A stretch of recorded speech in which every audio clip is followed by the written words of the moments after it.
Hello बच्चों, let's read this question. इस question में ये गिवन मॉलिक्यूल रिएक्ट कर रहा है एलडीए से, देन इथाइल आयोडाइड से। हमें बताना है इस रिएक्शन का प्रोडक्ट क्या होगा। So please note the key concept of this question, that LDA being a bulky base,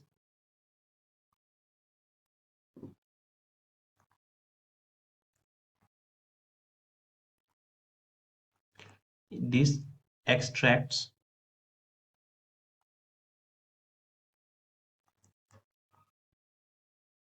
H plus ion from less sterically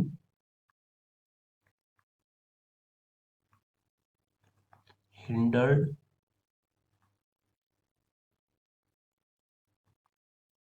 position। सो अगर हम इस मॉलिक्यूल की बात करें तो ये हमें साइक्लोपेंटेन, यहाँ पर है एक कीटो ग्रुप एंड देन एक मिथाइल। सो एलडीए जो कि एक बल्की बेस है, तो ये सबसे पहले इस मॉलिक्यूल से एसिडिक हाइड्रोजन को एक्सट्रैक्ट करेगा। तो इसमें एसिडिक हाइड्रोजन कौन है? सो एसिडिक हाइड्रोजन वो होते हैं जो किसी केटो या किसी एल्डिहाइडिक ग्रुप के अल्फा अल्फा कार्बन पर होते हैं। तो यहाँ पर एक हाइड्रोजन है, और अगर मैं दूसरे कलर से शो करूँ तो ये भी अल्फा हाइड्रोजन है। अब दोनों में से एलडीए चूंकि बल्की है, तो ये इस वाले हाइड्रोजन को एब्स्ट्रैक्ट करेगा, ना कि इस वाले को, क्योंकि यहाँ ऑलरेडी एक मिथाइल ग्रुप मौजूद है। सो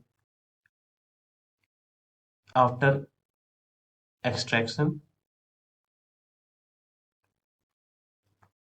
ये हाइड्रोजन अपना बॉन्ड पर इस कार्बन को दे देगा, जिस वजह से इस कार्बन पर आएगा एक नेगेटिव चार्ज, एंड ये मिथाइल और यहाँ पर एक हाइड्रोजन प्लस।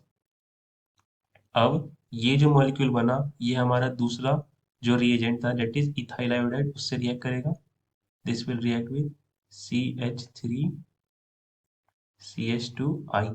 अब आयोडीन एक हैलोजन एलिमेंट है, तो ये इंडक्टिव इफेक्ट से कुछ इलेक्ट्रॉन अपनी तरफ शिफ्ट करेगा, जिसकी वजह से इसकी तरफ आया डेल नेगेटिव और CH2 पर आया डेल पॉजिटिव चार्ज। अब ये एज अ न्यूक्लियोफाइल अटैक करेगा CH2 कार्बन पर, CH2 पोजीशन पर, और यहाँ से आई लीव हो जाएगा। तो इस रिएक्शन का जो हमें प्रोडक्ट मिलेगा, this will be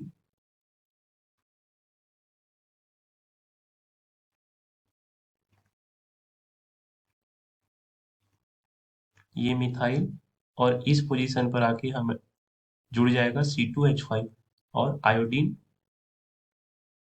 as a in the form of I minus, ये यहाँ से लीव आउट हो जाएगा।